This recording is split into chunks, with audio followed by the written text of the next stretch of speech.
4 வாரங்களில் நடக்கப் போகும் மேஜிக், பல லட்சம் பேருக்கு சர்ப்ரைஸ். ரேஷன் கடைகளில் ஸ்ட்ரிக்ட் உத்தரவு. சென்னை ரேஷன் கார்டுகளை வழங்குவதற்காக இ-ஸ்ரம் போர்ட்டலில் பதிவு செய்யப்பட்ட புலம்பெயர்ந்த தொழிலாளர்களை சரிபார்ப்பதில் தாமதம் ஏற்பட்டதற்காக மாநில அரசுகளை உச்சநீதிமன்றம் கண்டித்து உள்ளது. 4 வாரங்களுக்குள் இந்த பணிகளை முடிக்க உத்தரவிட்டு உள்ளது.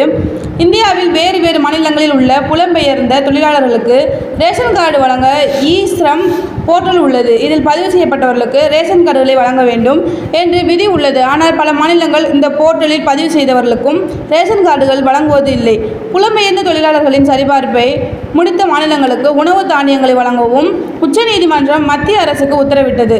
காலதாமதம் துரதிர்ஷ்டவசமானது என்று கூறிய நீதிபதிகள் சுதன்சு துலியா மற்றும் அக்சாதுனின் அமாதுல்லா ஆகியோர் அடங்கிய பெஞ்ச் குறிப்பிட்ட காலத்திற்குள் சரிபார்ப்பு செயல்முறையை முடிக்க தவறினால் சம்பந்தப்பட்ட செயலாளர்களுக்கு சம்மன் அனுப்பப்படும் என்று கூறியது. காலக்கெடு. பதிவு செய்யப்பட்ட புலம்பெயர்ந்த தொழிலாளர்களை சரிபார்ப்பதில் தாமதம் ஏற்பட்டதற்காக மாநில அரசுகளை உச்சநீதிமன்றம் கண்டித்து உள்ளது. 4 வாரங்களுக்குள் இந்த பணிகளை முடிக்க உத்தரவிட்டு உள்ளது. ஏன் 4 மாதங்களில் சரிபார்ப்பை முடிக்க முடியவில்லை? இது மிகவும் அதிகம். 4 மாதங்களுக்கு பிறகு நீங்கள் அதை செய்கிறீர்களா?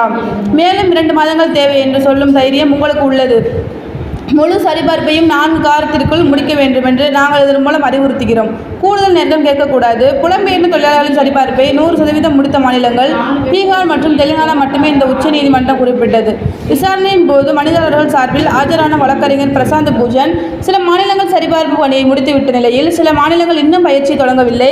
ரேஷன் கார்டு வழங்கப்பட்டாலும் இந்த மாநிலங்கள் இந்த தொழிலாளருக்கு ரேஷன் வழங்கவில்லை. மேலும் இந்த மக்களுக்கு மத்திய அரசு கூடுதல் ரேஷன் ஒதுக்கவில்லை என்று அவர்கள் கூறுகிறார்கள் என்று பூஷன் கூறினார். இந்த வழக்கை ஆகஸ்ட் 27ஆம் தேதி விசாரணைக்கு ஒத்திவைத்த உச்சநீதிமன்றம் இ-ஸ்ரம் போர்ட்டலில் பதிவு செய்துள்ள சுமார் 8 கோடி புலம்பெயர்ந்த தொழிலாளர்களுக்கு 2 மாதங்களுக்குள் ரேஷன் கார்டுகளை வழங்குமாறு அனைத்து மாநிலங்களுக்கும் யூனியன் பிரதேசங்களுக்கும் உச்சநீதிமன்றம் முன்பு உத்தரவிட்டது. அரசின் திட்டங்கள். ஏப்ரல் 20, 2023 அன்று பிறப்பிக்கப்பட்ட நீதிமன்றத்தின் உத்தரவுகளுக்கு இணங்க அதிகாரிகள் தவறிவிட்டனர். இந்த உத்தரவில் தொழிலாளர்களுக்கு ரேஷன் கார்டுகள் வழங்க அவர்களுக்கு 3 மாத கால அவகாசம் வழங்கப்பட்டது.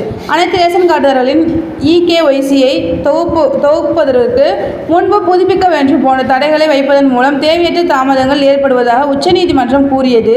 இப்போது மேலும் 4 வாரங்கள் அவகாசத்தை நீடித்து உச்சநீதிமன்றம் உத்தரவிட்டுள்ளது.